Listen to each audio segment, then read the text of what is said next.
The moment you stand alone with you. Ladies and gentlemen, there comes a moment in every life, a quiet moment, when the world steps aside, when the noise of your responsibilities fades, when the applause is gone, when no one is asking anything of you, and you are left standing with the only person who can never leave you. Yourself. And that moment is either the most terrifying confrontation you will ever experience, or the most liberating. I want to begin with a story. A young man once came to me and said, "Yongi Cho, I'm not afraid of failure. I'm not afraid of people. I'm not afraid of life. But for some reason, I can't look myself in the mirror without feeling like I'm seeing a stranger." Have you ever felt that? Where you're living, but not aligned, working, but not fulfilled, smiling, but not honest, strong on the outside, but trembling on the inside. I looked at that young man and I told him, "You are not afraid of failure. You're afraid of meeting the real you." Because the most courageous journey a human being can ever take is not climbing a mountain, not building a business, not surviving heartbreak, not rising from scarcity.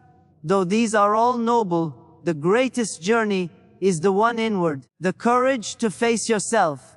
Tonight, I want to walk with you through 7 deeply human, deeply spiritual, deeply transformational truths. Not lessons, not lists, but living experiences. A journey through the mind, the heart, the fears, and the powerful inner battles that shape our destiny. This is not a motivational speech.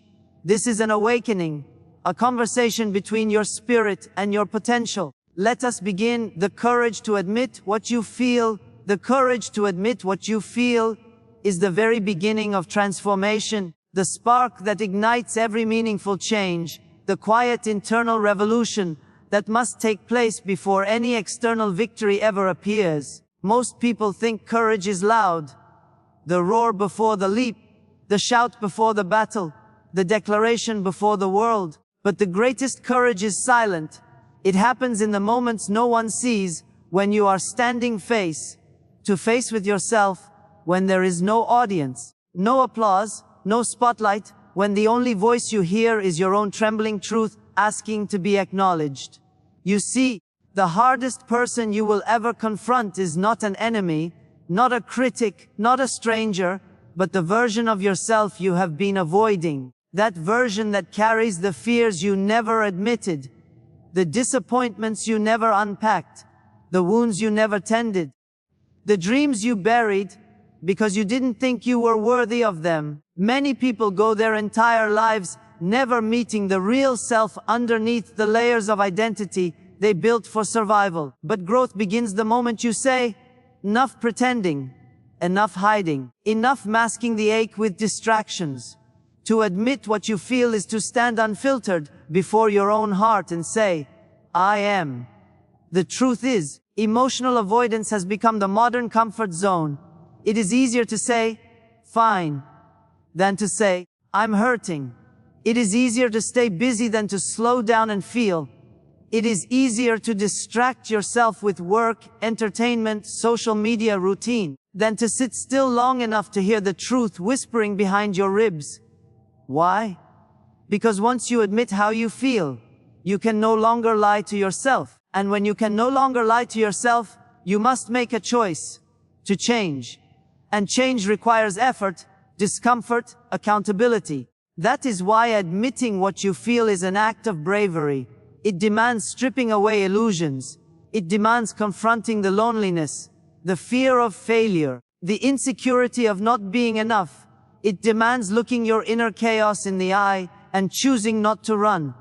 I once met a man who confessed to me, after decades of living behind a stoic mask, that he had never truly allowed himself to feel sadness. He said, "Yongi Cho, I believed that admitting pain made me weak. But the reality was exactly the opposite. Suppressing his emotions had drained him, numbed him, and disconnected him from the people he loved. When he finally admitted how much he had been carrying, he began to heal. The moment he faced himself, his life opened, his relationships deepened, his heart softened, his dreams awakened. You see, we're taught to be strong by refusing to feel. But real strength is the willingness to feel deeply without being destroyed by what you find. Real strength is the willingness to sit with the discomfort rather than escape it. Real strength is saying, this is what I feel, and I will not run from it anymore. You cannot heal what you won't acknowledge. You cannot grow from emotions you refuse to explore. You cannot evolve while carrying unspoken pain like a locked room inside your heart. When you admit the truth, you take back the power. Suddenly the fear that controlled you becomes a fear you can understand. The loneliness you ignored becomes a message guiding you toward connection. The anger you suppressed becomes a boundary you need to set. The disappointment you buried becomes a reminder that you deserve better. The sadness you avoided becomes the first step toward release. Every emotion is a teacher, but you cannot learn the lesson if you refuse to enter the classroom of your own soul. Let me ask you something. When was the last time you were brutally honest with yourself? Not polite honest, not socially acceptable honest, but soul honest. When did you last look in the metaphorical mirror and say, this is where I am, this is what I feel, this is what is aching inside me? Because breakthrough begins with truth, not the truth you tell others, but the truth you tell yourself. And once you admit it, unapologetically, courageously, compassionately, everything in your life begins to shift. You stop fighting yourself and start understanding yourself. You stop resisting emotions and start learning from them. You stop living in denial and start living in possibility. This first step is not easy, but it is necessary. It is the moment the fog clears and you finally see what has been guiding your choices, shaping your fears, and limiting your growth. And when you stand in that clarity, raw, vulnerable, honest, you will feel something powerful rise inside you. The strength of a person who is finally done running. That is the courage to admit what you feel. And that, my friend, is the first doorway to transformation. The courage to forgive yourself, the courage to forgive yourself is one of the deepest, hardest, and most liberating forms of personal freedom a human being can ever experience. Many people walk through life believing they are imprisoned by circumstances, by lack of opportunity, by the failures of others, but the truth is far more painful and far more honest. Most people are imprisoned by their own unforgiveness, not the unforgiveness they hold toward others, but the unforgiveness they hold toward themselves. You see, it's easy to look outward and blame something or someone for the pain we carry.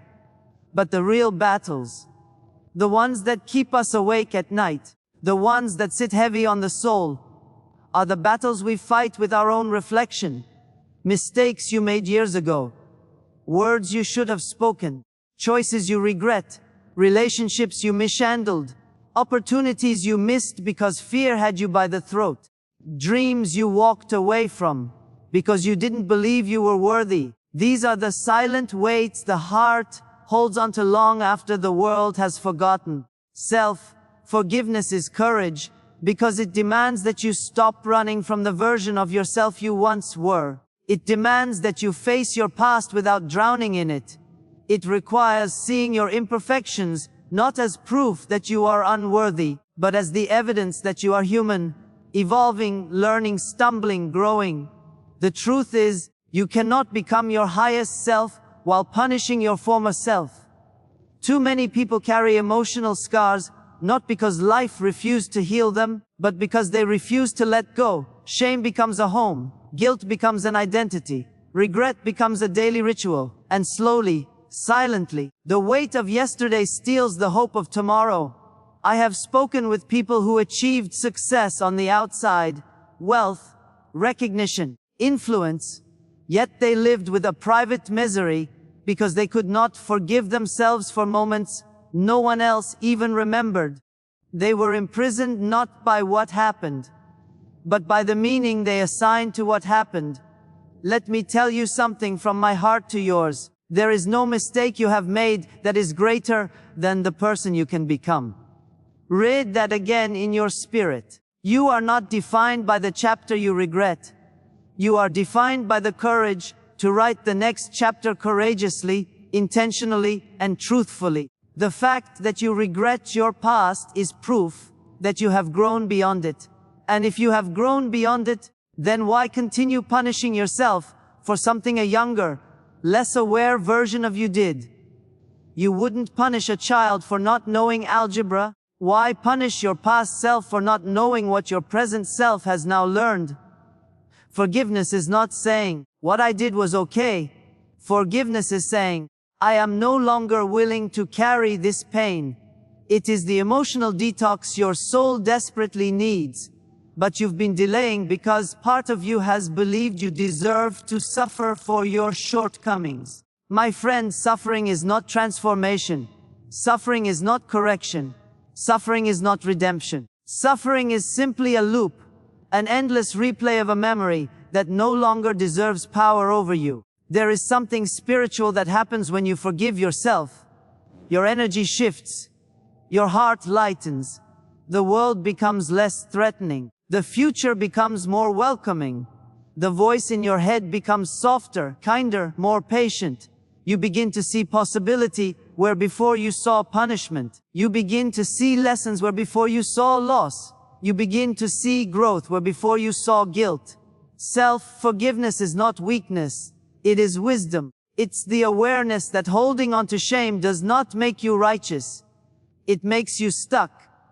And being stuck is not your destiny. You were not born to live in emotional chains.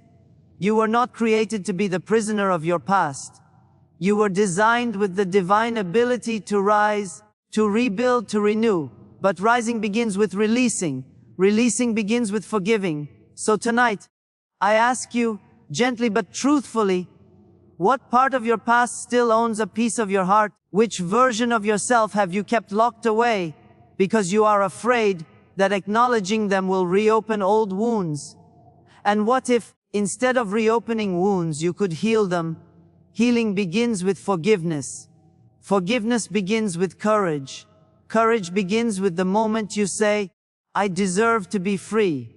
My friend, your future needs a stronger, lighter, more compassionate version of you. And that version can only emerge when you finally release the person you once were. Forgive yourself. Let the weight fall. Let your spirit breathe again. This is the second courage, and it may be the most transformative decision you ever make for yourself. The courage to face your fears, the courage to face your fears, is the moment you decide that the life inside you is bigger than the shadows around you. Every human being carries fear. Fear of failure, fear of rejection, fear of judgment, fear of being misunderstood, fear of being seen too deeply, fear of losing what they love, fear of never becoming what they hope to be. Fear is woven into the human experience, but the tragedy is not that we feel fear. The tragedy is that we let fear become our ruler. Fear was never meant to be your master. It was meant to be your messenger. It is not a wall blocking your path. It is a signal showing you where you are called to grow. But most people do not treat fear as a signal. They treat it as a sentence. They drop their dreams the moment fear whispers. They shrink their potential the moment insecurity rises. They silence their voice the moment doubt appears. And in doing so, they live half-lives, unfinished stories, incomplete selves, always wondering what might have been if they had dared to stand a little taller, stay a little longer, reach a little further. You must understand something very important. Fear will always exist at the doorway of your next level. Always. Not because you are unworthy, not because you are incapable, not because life is cruel, but because evolution requires discomfort. Growth demands uncertainty. Progress requires stepping into the unknown where your comfort zone has no authority. Fear is simply the doorman of transformation. But while fear stands at the door, courage is what walks you through. There is not a single person you admire, respect, or look up to who did not shake with fear before they rose. Every leader, every innovator, every artist, every dreamer, every parent, every survivor, all of them felt fear and moved anyway. The difference between people who rise and people who remain is not the presence of fear. It is the response to fear. I once met a young woman who was terrified to speak publicly. She told me, Cho, I can't do it. I freeze. My voice trembles. My chest tightens. I asked her, is that fear telling you that you shouldn't speak? Or is that fear telling you that you have something powerful inside you waiting to break through? Her eyes filled with tears because she knew the answer. It wasn't that she lacked a voice. It was that she had never given herself permission to use it. Fear had convinced her that safety was in silence. But the truth is, silence was killing her potential. So she took a step, then another, and with each trembling step, her fear shrank and her power grew. You see, you cannot defeat fear by thinking about it. You defeat fear by moving through it. Action shrinks fear. Avoidance feeds it. Fear does not get smaller while you wait. It gets smaller while you walk. And the moment you decide to walk forward, even trembling, you reclaim your power. Courage is not the absence of fear. Courage is walking with fear while refusing to let it lead. It is saying, I feel afraid, but I will not surrender my destiny to this emotion. It is understanding that fear is temporary, but regret is permanent. Fear lasts a moment. Regret lasts a lifetime. And when you look back on your life, it will not be the risks you took that haunt you. It will be the ones you didn't. The love you walked away from. The dream you postponed into oblivion. The opportunities you rejected because your confidence wasn't ready. The words you never spoke because insecurity silenced you. The life you could have lived if fear hadn't been the author of your decisions. Facing your fears is an act of self-respect. It is acknowledging that your potential deserves more loyalty than your insecurities. It is choosing to trust the strength within you more than the doubts around you. It is refusing to let fear steal one more moment of your destiny. When you stand before your fear, something extraordinary happens. The fear transforms. What once intimidated you begins to inspire you. What once seemed impossible becomes a challenge you are ready to conquer.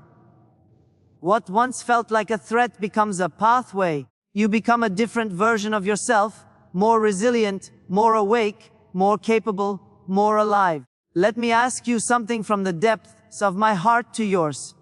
What fear has been standing between you and the life you dream of?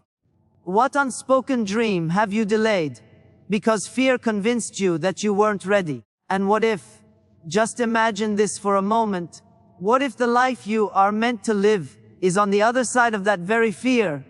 My friend, courage is not loud. Courage is quiet. Courage is the whisper that says, try again. Courage is the step you take when your legs are shaking. Courage is the breath you draw when your chest is tight. Courage is the choice to walk toward the thing that scares you, because you know deep down that your destiny is worth the discomfort. Fear is a door. Courage is the key. And the life you want is waiting just beyond the threshold. The courage to break your own patterns, the courage to break your own patterns, is the moment you stop living life on autopilot and begin living life on purpose. Every one of us has patterns, emotional patterns, mental patterns, behavioral patterns that shape who we are, how we think, how we react, and ultimately how we live. These patterns are often built in childhood, reinforced in adolescence, and carried unconsciously into adulthood. Some patterns protect us, but many imprison us. And the tragedy is that most people do not even realize they are trapped inside routines they never consciously chose. They wake up the same way, respond the same way, avoid the same things, repeat the same mistakes, settle for the same limitations, stay in the same cycles of fear, worry, or self-sabotage, not because they want to, but because the pattern has become familiar. And familiarity is powerful. Familiarity creates comfort, and comfort creates attachment, even to things that hurt you. Breaking your patterns requires facing the truth that much of your life today is built on yesterday's thinking. You are not just fighting habits, you are fighting histories. You are not just resisting impulses, You are resisting identities formed by years of repetition. Patterns are the invisible scripts running behind your actions, silently dictating your choices. They tell you who you think you are, what you think you can have, and what you think you deserve. A person who grew up unseen may develop a pattern of shrinking. A person who grew up criticized may develop a pattern of perfectionism. A person who grew up abandoned may develop a pattern of clinging or withdrawing. These patterns feel natural, but they are not destiny. They are simply training. And any training can be retrained. I once spoke with a man who told me, Yongi Cho, I don't know why I keep ruining good things. Every time something starts to go well in my life, I pull away or make excuses. It's like I'm afraid of the happiness I say I want. I looked at him gently and said, You're not afraid of happiness. You're uncomfortable with it. Happiness doesn't match the emotional pattern your past taught you. That moment changed him. Not because I gave him new information, but because he finally saw the pattern he had been blind to. Awareness is the first crack in the wall.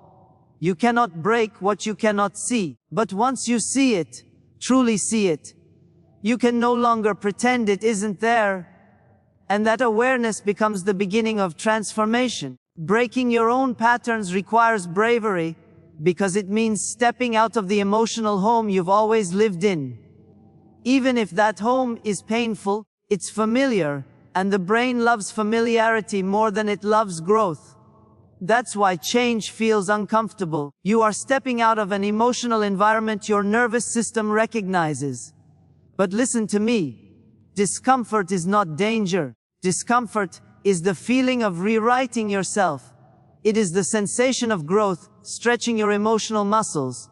It is the proof that you are not stuck. You are shifting. And if you can hold steady through the discomfort, you will find yourself building new patterns. Patterns of confidence, boundaries, discipline, courage, compassion, resilience. Let me share something with you. Your future requires a version of you that your past cannot recognize. And that means you must break the patterns your past created. If you grew up shrinking, you must build the pattern of stepping forward. If you grew up silenced, you must build the pattern of speaking truth. If you grew up fearing loss, you must build the pattern of trusting yourself. If you grew up avoiding conflict, you must build the pattern of standing strong. If you grew up believing you were not enough, you must build the pattern of claiming your worth. Every new pattern you create is a declaration. I am not ruled by who I used to be. But you must understand, breaking patterns is not a one-time act. It is a daily decision. It is catching yourself in old behaviors and gently choosing differently. It is noticing when you're slipping into old reactions and grounding yourself in the present. It is saying, no more, even when the old way feels easier. It is saying, I choose growth, even when the new way feels scary. That is what courage looks like. Not perfection, not instant change, but consistent, conscious choice. I want you to ask yourself, which patterns have kept you small? Which patterns have kept you safe but stagnant? Which patterns have silenced your voice, dimmed your value, or denied your potential? And what would your life look like if you replaced those patterns with ones that align with your highest self? My friend, the life you dream of, the identity you long for, the strength you admire, the peace you crave, it already exists in you, but it cannot be accessed with old patterns. You must break the cycle to create the life. You must rewrite the script to live the story. You must become intentional where you once were automatic. That is the courage to break your patterns, and it is one of the most powerful forms of self-transformation.